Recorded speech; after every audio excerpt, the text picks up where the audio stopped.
We're gathered here today to celebrate the life of my very best friend, Madison Sizemore. It is hard for me to think that Maddie survived all of the illegal and life-threatening things that we did, but died from a simple fender bender. Madison was too young to be taken from this world. She was only 23, and the world will never be the same without her. I know deep down that Maddie would not want us to sit and cry because she is gone, but she would want us to celebrate and remember her for the kind, loving, and funny person she was before she passed. I met Maddie the beginning of my freshman year of college. She was my first actual friend and one of the first people that I met there. I will never forget the time that we realized we had the exact same schedule. We were standing outside of calculus getting ready to go in, and we were talking about our classes. Well, we decided that we would sit together, and from that moment on, we were best friends. Maddie was such a kind soul. She would help anyone that needed it, no matter the time of day. She would wake up at 4 a.m. if you needed her, even if it was just to sit in silence, just to feel someone's presence there. I cannot tell you how many times Maddie came down to my room just to sit there and let me lay my head in her lap and just sit in silence and cry. She would always play with my hair and make me feel like it was going to be okay, because she was really good at making sure I knew that it was all going to be okay. Maddie was different than anyone I have ever met. Maddie was smart. She always wanted to be a doctor. We used to say we were going to be neighbors and our kids would be best friends, and we would make our husbands be as well. So she also wanted to move to Florida and open up an animal rescue center. We'd always make all these plans for the future, and yet she'll never get to experience them. She'll never know what it was like to go to med school, to get married, to have children.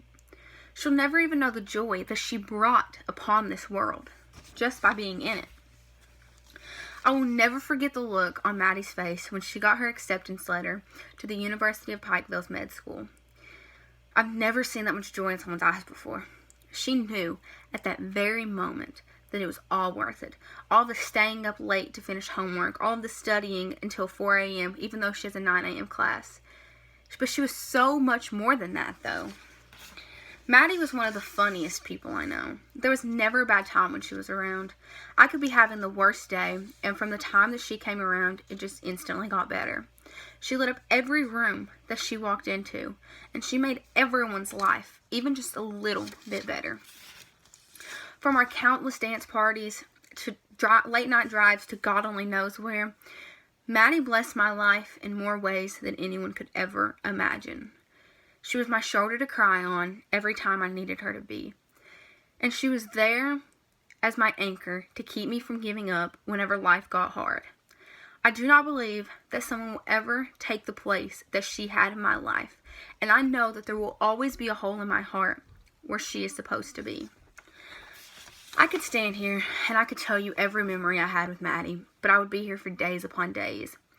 If I had to pick one that I will never forget, one that was my absolute favorite, it would probably be the night that we made stuffed animals for our freshman year's What's Up Wednesday.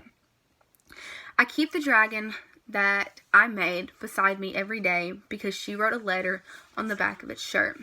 This is the dragon, and the letter reads, "Maddie loves you, and I'm glad that you're my best friend." It's always here, so I never forget her.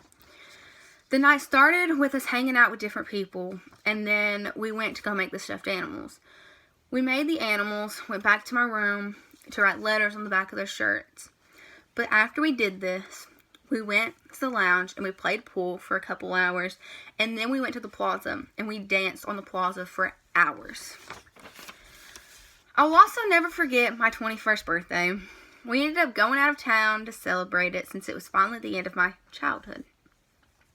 The night started with us dressing up and going out since we were in New Orleans. We started the night by going to Upper Line and eating us a nice dinner. And then we went to Bourbon Heat and danced until 3 a.m. We ended up having to call an Uber because neither one of us was sober enough to drive back to the hotel. When we got back to the hotel, we ended up drinking more until Maddie ended up passing out in the bathtub, and I was like, okay, it's time for me to go to bed. I sit and I ask God every day why He took my best friend from me. It really does not get any easier. But when I sit and I think back on the few years that I had to spend with Madison, I wonder how I'm ever going to live without her. From day one, we were inseparable. And now, I have to learn to live a life without her in it.